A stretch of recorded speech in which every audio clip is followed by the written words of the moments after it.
Hey, welcome everyone to the Creative Outcomes Podcast, another episode with myself, Craig Baldwin, partner at Upsourced.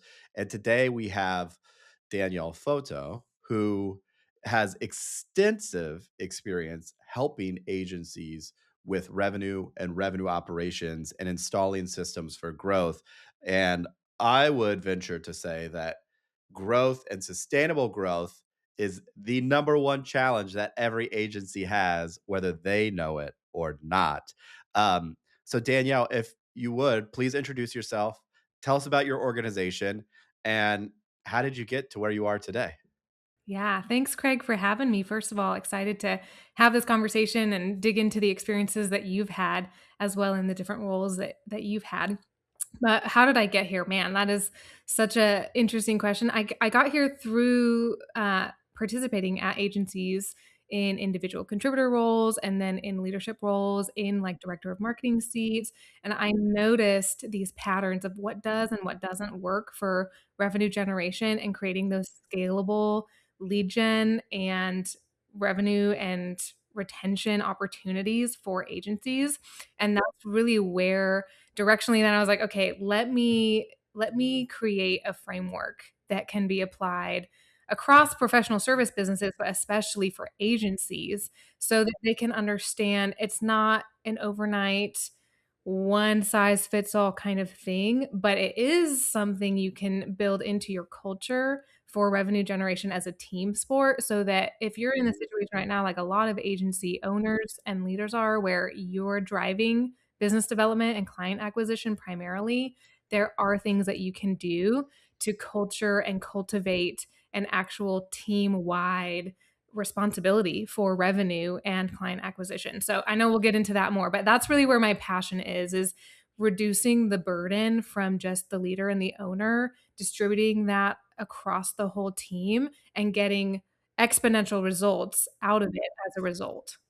Well, this is very interesting, and I definitely want to unpack this. One comment that, or observation, I should say, that I would make, especially working with, at Upsource, about 130 agencies each and every month, is so many owners or founders or leadership teams look at growth as a check the box activity, I'll call it, or as a moment in time problem. So that is to say, hey, revenue is not looking great or has not been great. I need to solve this right now.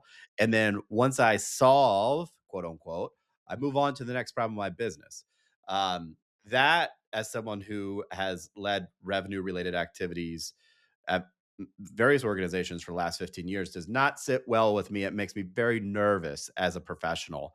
And on top of that, I struggle with owners who behave as if growth is deterministic in its outcome. That is to say, like it's a black or white problem. Yes, and it's just I've never found it in my own experience to be that way, right? I've always found it to be all shades of gray. It's on a spectrum, and sometimes we are better at producing business than others.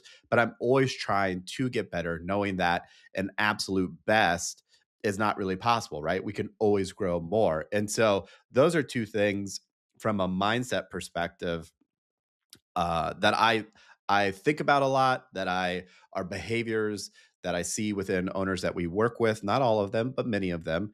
And I would just love your take on sort of how you approach leadership teams at agencies who are thinking they can come to you and just check the box and solve a problem and then move on to the next thing. Like, how would you handle that situation? Sure. Well, I'm going to lean into what you had already started pulling the thread on earlier when you were talking about how agency owners so often they're coming to even to you with these financial problems that have been building up over time and you're like, okay, like we got to unpack this whole thing. But realistically, in your agency growth journey, you're going to have seasons where you've got a lot of operational challenges because you've got growing pains there. And then you're going to have seasons where you've actually solved those operational problems. You've got the system running as smoothly as an agency system can, and you're ready to scale. And so then you're like, okay, I got to really hit the pedal to the floor of how to get more revenue in the door and make sure everyone stays utilized at the right ratio and all of these factors to actually hit growth targets. And one of the things when you're doing this back and forth in growing and having growing pains operationally and then having those pains with business development is finding those consistent sets of behaviors that you can maintain regardless of the season, regardless of if you're dealing with operational fires and trying to solve those problems, or regardless of if you are in a season where you're trying to hit, like 20 or 30% high target growth, for example. Those that consistent layer of behaviors that you do as an owner and that you cultivate within your team, that's where the winning happens. It's the consistency over a long period of time and staying focused on that directional outcome, even if there's a little bit of up and down over time, because that's totally normal, totally normal. And so not focusing on a little bit of a dip here, but focusing on like getting it back up and then looking at that directional change over time. I think you said in some ways what I said, but in a much more elegant fashion, that's for sure. Because it's not about showing up and doing something right for a moment in time. It's really about consistently making business development, or I'll just say revenue generically, a priority in your business every single day. And over time, you should yield or expect to yield result from that behavior. Of course, we need feedback loops and we need to be able to learn from the things that we're doing so we can improve. But it should not be a sporadic or even episodic activity, right? It should be something that is literally on every single day, and at least one person in the organization is probably running point on or having responsibility for it. Would you agree with that? I would go so far as to argue, based off of my experience and what I see work in agencies, is if there's only one point person on it and one person doing it, it's not going to hit its full potential.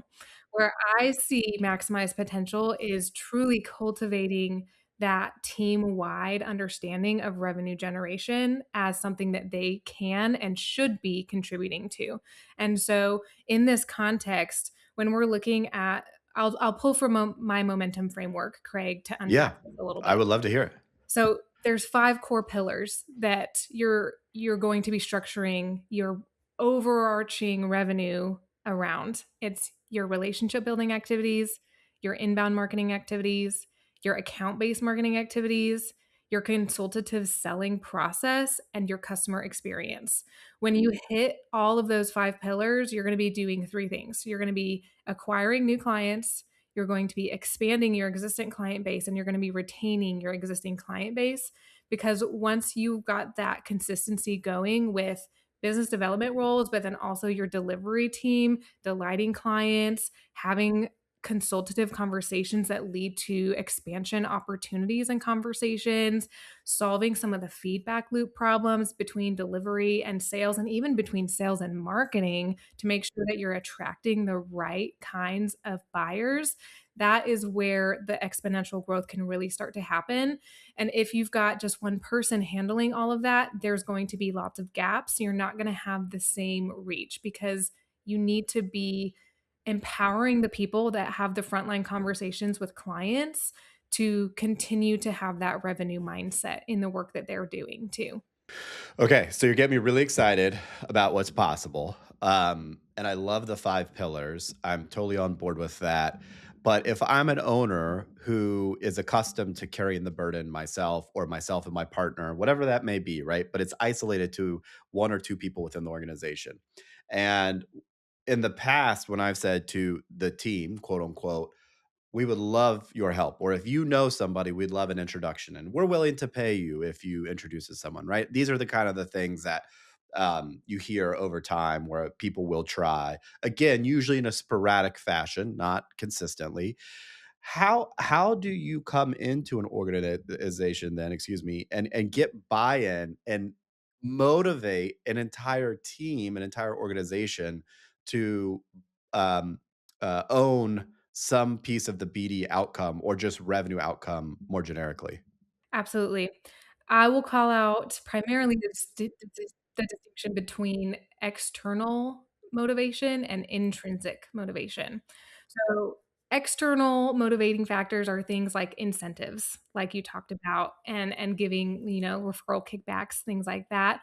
Fear is also an extrinsic motivator as well, and so if you're a very heavy-handed leader and you're just trying to scare people into doing stuff, it's extrinsic, it's not intrinsic. It might work for a little while, but you're not actually cultivating something that will last for a long time, and you're gonna burn people out and run them away. So I don't encourage doing that, and I encourage finding those opportunities for building intrinsic motivation. So this comes to where you have to understand the strengths of the individual people on your team. As agencies, the people make the place. One of the challenges with agencies is you're typically employing a lot of creatives, and we know that among creatives, there's a higher population of neurodivergent people as well. And so, what we actually uncover when we dig into this reality is oh, their intrinsic motivations are a lot more on how do I excel and deliver the best that I possibly can. And so, as a leader, then you are leaning into, all right, what can I do to support them to excel in their personal aspirations in a way that situates the business really well too. So who on the team is willing to develop a personal brand underneath our company brand? Let's lean in there. Let's find the right tactics that's going to make them feel like they are contributing the best that they possibly can. For one person, that might be having them doing guest podcasts on behalf of the agency. For another person, they might hate recording stuff online, but love going in person to events. You get their calendar filled up with events. For another person, it might be, I just really want to be behind the scenes. I love digging into like positioning things and crafting unique messaging. I'll support on that. So you find those areas of opportunity and you try to form little structural pods of people that are focusing on different initiatives so that no one person is ever feeling like they're doing it alone. That's really powerful in an agency context. You also then have team wide accountability that you can put into place. I like to use scorecards, for example, when talking about accountability. But this kind of environment where you're crafting a way to leverage intrinsic motivation more than extrinsic motivation. That's really where I like to focus, Craig. That's really well said. Okay, so talk to me about this concept of the scorecards that you use or you apply. And I'm asking that because, again, agency owners, as commonly not profess, excuse me, business people, they like recipes. They like to be shown what steps to follow in Yeah, order A to plus get. B equals C. Yeah, yeah, and maybe that's just a failure of our modern education system that everyone thinks that they can just, do the prescribed homework and get the result. But, especially I found this with agency owners to be the case, and I certainly have, thoughts of why, but it doesn't change the fact that to the extent that we can provide recipes that are useful and that help them, scorecards are probably a somewhat of a good example of that. Just talk to me about what these scorecards are and how you would deploy them within an organization to benefit them. Totally. I'll start by saying scorecards are about managing inputs rather than expecting outcomes. So Mm, KPIs is where you look at your outcomes. Scorecards is where you're managing your inputs. And what scorecards allow you to do is identify, all right, for these core strategies that we've identified under the 5 pillars that we're focusing on, we're going to pick core strategies and then we're going to define the core tactics that we are going to implement. And then maybe some of those tactics revolve around specific campaigns. What you would wind up doing is documenting what that aspect of input would be for a specific campaign or a specific account based marketing strategy or a specific cadence of event attendance and what specific events and how many people to have a coffee chat with in person at those events, how many one-to-ones to schedule that are virtual conversations where you're doing those outreaches, those mhm. inputs and activities. That's where you're tracking what you are and aren't doing over time. The scorecard becomes very personalized to what you and your team have decided are going to be your inputs to drive business development outcomes. Then, as you track over time, depending on which scorecard it is, like if it's your relationship building and sales scorecard, then you're tracking things on a weekly basis. If it's Okay. something like your inbound marketing scorecard, you're tracking on a biweekly or a monthly basis, most likely. If you're looking at something like your customer experience, it probably depends on if you are project based or retainer based. And so the way that your scorecard is structured is going to be a little bit nuanced to your Mhm. specific situation.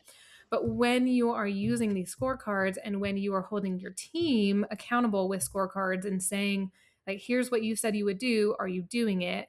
You can then identify, all right, we are doing the things that we said we were going to do. We're still not getting the outcomes that we wanted based off of our separate KPIs. Yep. What needs to change? Yep. Where are we seeing impact? Where are we not seeing impact? Now let's shift our efforts into the highest impact activities and move away from the activities that are not driving as much impact for us. So that's Mm. the way that I like to use scorecards. Now, in your experience in the seats that you've had, Craig, had have you deployed anything like that? And what was your experience? Oh, well, the short answer is yes. I don't think of them as scorecards necessarily, but I just think of them as sort of like closed loop systems where Sure. we're going to deploy a number of activities, and then I need to show or would like to show some result from those activities. And so when I think about um, some of these things are more strategic in nature, and so they're broad themes that could impact a lot of the tactics that we would deploy, whether that's from a Mhm. marketing perspective or a sales perspective. So there's various amounts of tweaking there. But when I have multiple things up and running, I usually think about this as like a portfolio, like almost like I would think of like my own personal stock portfolio or retirement portfolio, right? I have a set of activities which I or my team, more likely, um, maybe performing in any given period of time, and I'm constantly evaluating the correlated outcome of those activities and the ebb and flow over time, right? Because sometimes some of these activities do very well, and other moments, and whether this is seasonal or not, they don't perform as well. And so when they're not performing, I want to shift to other areas which are performing.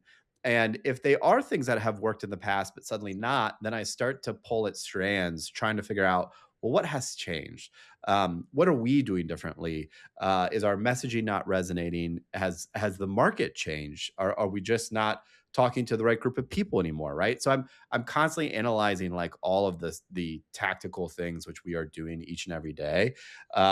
I at Upsource, which is not an agency, but certainly performs like one from a professional services perspective, I have all of my core team members who basically own different tactics within our portfolio, have spreadsheet tabs that we can all look at together, and they're updating in real time all the time, and we meet every single week to talk Yep. about those things. And then we meet monthly to really comprehensively ask ourselves if we want to redeploy any one given Mhm. tactic, or what have we learned, what do we need to change. And so because of that, what I have found over time is um, most people who do not manage growth or revenue on a daily basis think about the need to obtain growth or revenue as an effort thing. They think, well, I just need to expend some effort and then I will get the result.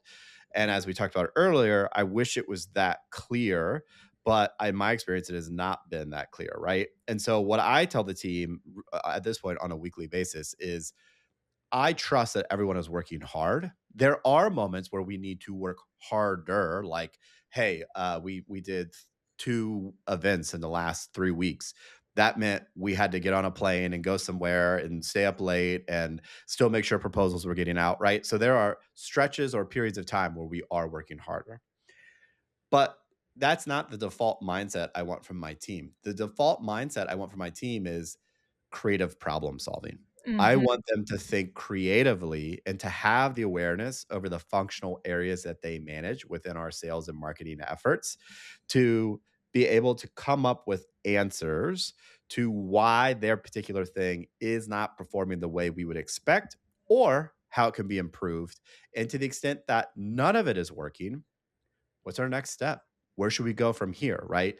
And so you would probably call a lot of that behavior scorecard or scorecard adjacent. But it's effectively the same thing where It we is, are completely. constantly monitoring this and tweaking.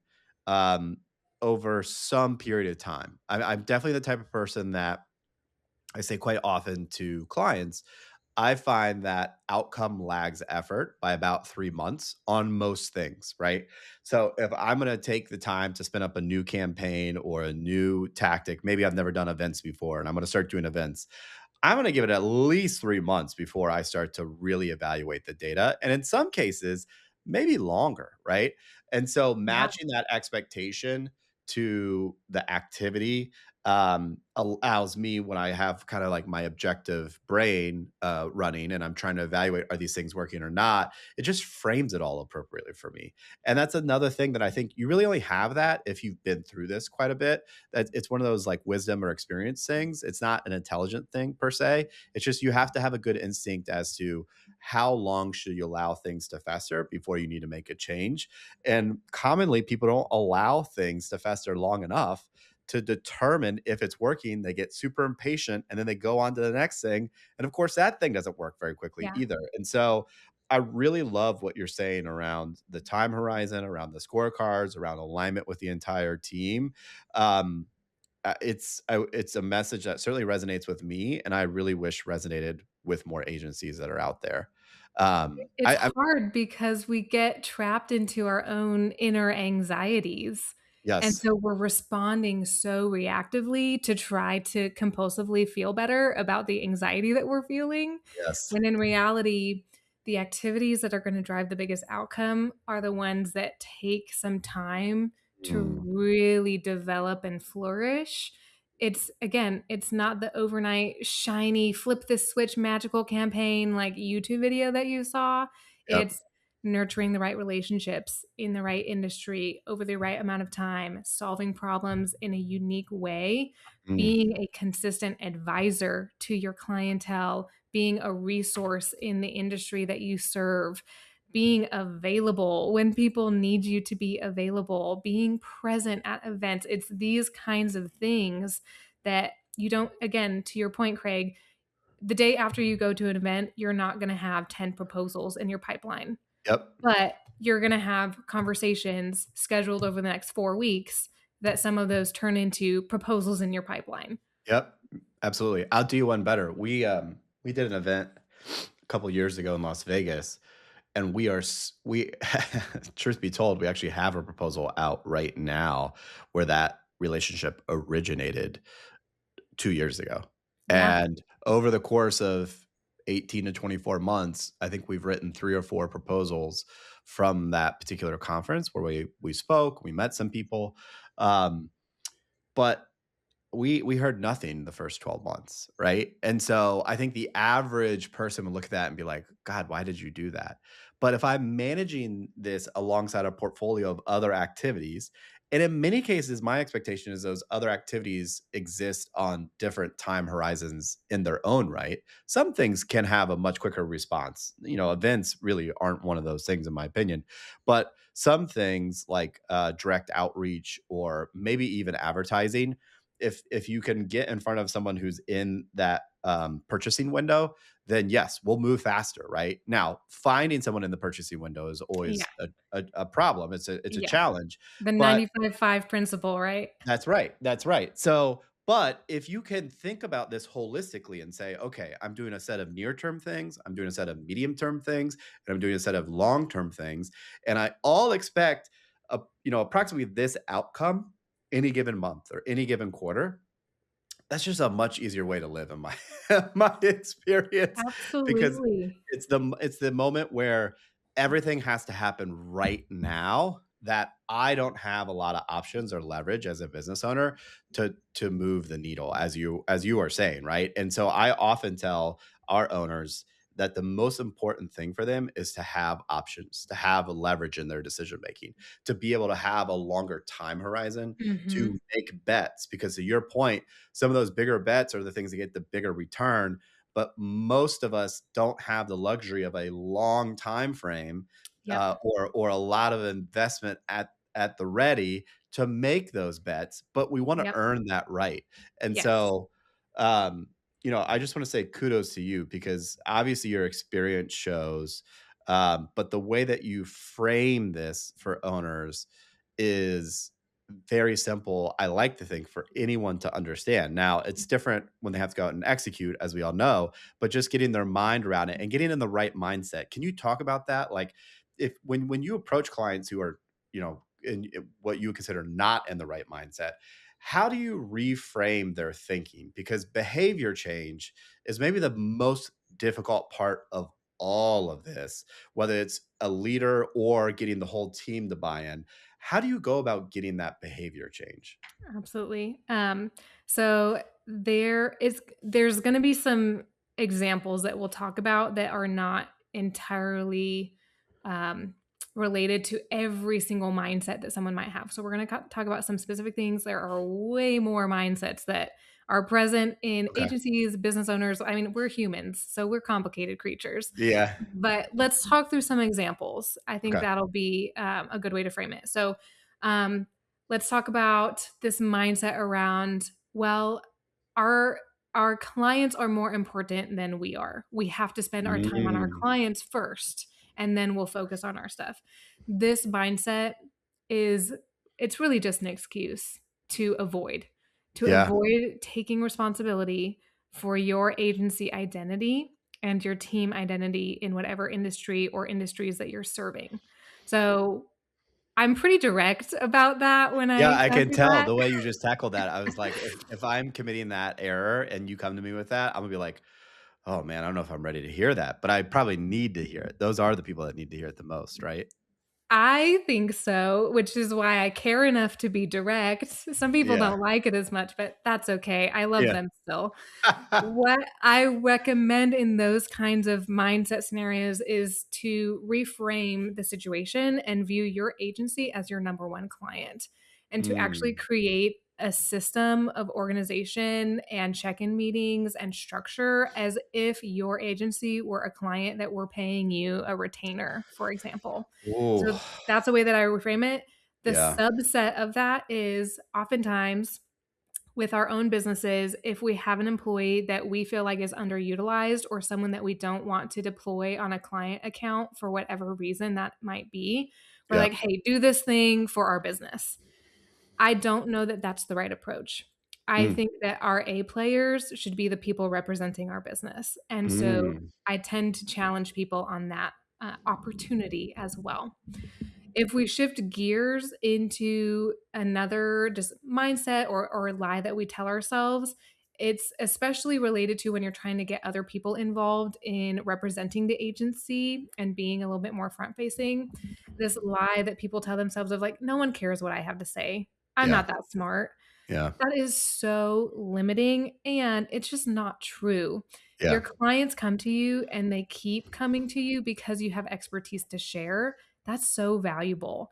Yeah. And that's what makes the agency so valuable in the marketplace as well. So I would start with those 2. Craig, what have you seen? Ooh, it's hard to follow up on those. They're so good and so powerful. My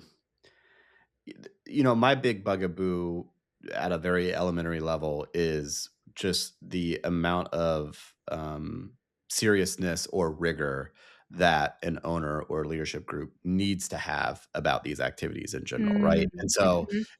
to just kind of piggyback on what you're saying, if you are making those excuses, or if you don't have that confidence, or if you're leaning on people who are not A players but they have capacity, so you're just using them, um, that to me does not express someone who actually gets the severity of their situation and doesn't understand the stakes both for themselves and for the team that they have, and is not really ready to apply the requisite amount of rigor to the problem set.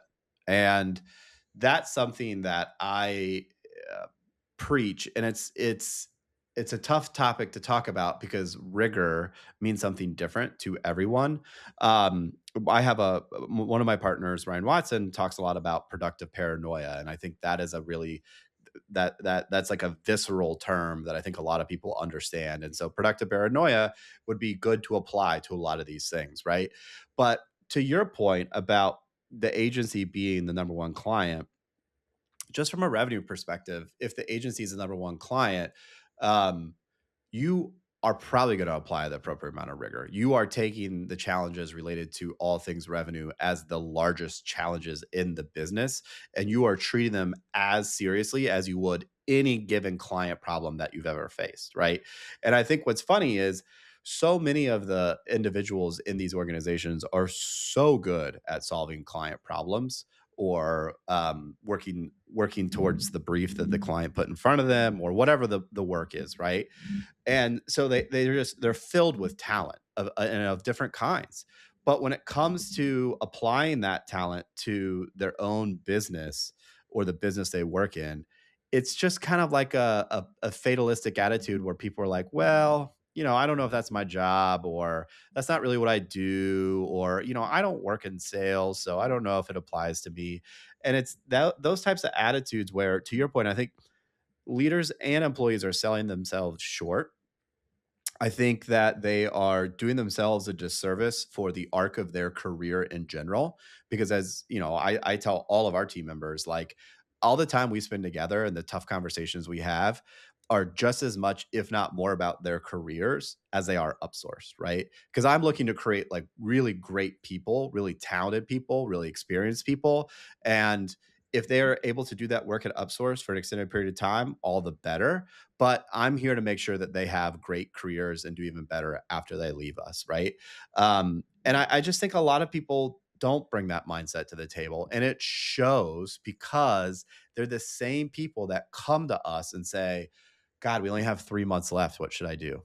Or conversely, they're the same people who have just spent themselves into these massive holes. They've continued to carry payroll for team members despite haven't been able to take money out of the business themselves for quite some time, and they just think it's in their best interest to make sure everyone likes them. And it's these types of things where I look at that and there's such a deficit from a mindset perspective that this idea of behavior change becomes really, really, really challenging because to your point, like being brutally honest, you have to be, yes, for sure. But sometimes I don't know if the message is getting through, right? And if they don't understand the severity of their own situations, it's really hard for me to get them to understand it on their behalf. And I think we've all had clients where we care more about their well-being than themselves, right? And Yes. so that's another thing, like, that's a prereq, like, you have to put your oxygen mask on first, and then we can, continue on to subsequent problems or sequential problems within the business, whatever they may be. But so many people I don't know. I think we've just been so wrapped up, and sorry because I've gone off in a million directions on this, but I've clearly been wanting to talk about it for a while. So many people think that they're in business for their team, um, not that they're in business for themselves and the sake of the business, which should provide an incredible environment for their team to grow professionally and financially. Yes. But that relationship that they should have with their team is much more holistic than I think they realize. And just by making people happy doesn't mean that you're going to make them happy that much longer if you haven't provided a very stable growth minded educational environment. And Yeah. so I think for a lot of agency owners who also happen to be first time business owners, that is a really challenging thing. You have to experience that and experience failure to really understand what that means. Otherwise, it's hard to get that behavior change. So again, It sorry is. I went off on a huge No, this tangent, but is I have to super. imagine you see this with clients you've worked with probably in the past and Absolutely. even now. Yeah. Absolutely. And this is such an important point, and I'm really glad you brought it up because everything you just said, Craig, is that it's different to be nice than it is to be kind. Mm. You can be the nicest leader on the planet and be so unkind to the people on your team because you're not giving them the feedback, you're not giving them the opportunities for growth, you're not giving them the environment to really be as successful as they could possibly be. And Yep. that's not the nice thing to do. Mm, And mm. the kind It's thing to really do well said. rather. Yeah, right, right. You're being nice, but you're not being kind. Yeah. And when we think about the work that needs done to cultivate a consistent, scalable lead generation and revenue generation system for your business, it's really a matter of choosing your hard.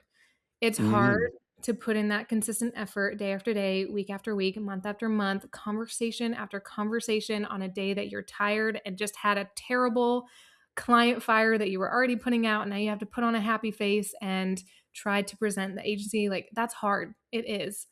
But it's also hard to have to go to someone like Craig and Ryan and the Upsource team and say, I don't know how I'm going to pay people 3 months from now. I don't Yeah, know what I'm going to do. And yeah. so you have to choose your hard. Which would you rather, right? Yeah, Exactly. absolutely. Yeah. Well, a good example of hard is I haven't slept for days because I've been really sick at night. Yeah. And I saw this podcast coming. I was like, oh God, I don't know if I'm ready for it. I was doing a bunch of stuff before. I grabbed some coffee before we started. But when I saw you and we started talking and your energy and your knowledge, I was like, okay, Craig, get it together. I'd much rather deal with this hard than all the other things that are in the business. So this has been such a fantastic conversation. It's clear that you have seen a lot and you're helping clients cut through the clutter very quickly. And what I really love is you're just making this complex thing full of human emotions and behaviors into a simple distilled system or framework that I think anyone can get their heads around. And if they buy in and if they express the requisite effort, should yield result. Is that fair to say? I mean, with the right amount of effort and a closed loop system, everyone should be able to get there or pretty close, unless they have some pretty severe structural issues. What do you Wi think?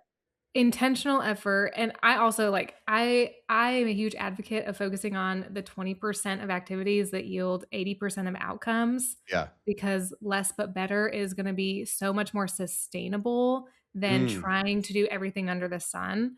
So, staying focused, staying intentional, staying consistent, yes, you do those things over the right s in the right places, with the right people, in the right industry, you're going to succeed.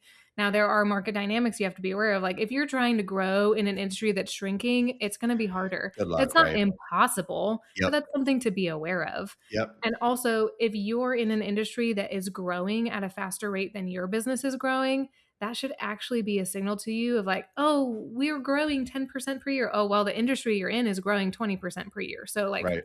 why aren't you growing at least 20% per year? Let's actually have that conversation. So, yes, yes, and Craig is my answer to your question. Uh, um, Daniel, this has been really lovely. I really appreciate your time. For those of the agency owners or BD leaders who are listening right now, um, and they're just vibing on everything that you're saying, how can they find you? How can someone work with you? What does that look like? Yeah. Because I'd love to give people the opportunity to get in touch with you if they like what they've heard, and I'm sure many of them have. Thanks, Craig. I So you can find me on LinkedIn. I'm not active on any other social media but Okay. LinkedIn. Yeah. And you That's can probably email good. me. My Okay. email is danielle@gettingmomentum.com. You can also find my Calendly on my website and just book a meeting. I love just chatting with people. I've got a couple different ways that you can work with me if you're needing just some strategic advice and a deep dive session. We can do a deep dive session together. If you're looking to do a full on coaching engagement, we can do that. It would cover a full on audit, growth map building, and then your scorecard building, and then holding your teams accountable. Or we can look at, fractional marketing director, RevOps kinds of services if that's something that you need. So happy to explore for whatever agencies are needing in their season. That's amazing. Thank you so much, Danielle. It's been so Thanks so great. much, Craig. Obviously, we definitely trust you. We've had a relationship between our organizations for a long time, but I'm glad that we could get you in front of a lot of our clients and our audience because I think they need to hear what you have to say. So, thank you so much for this. Thanks, Craig.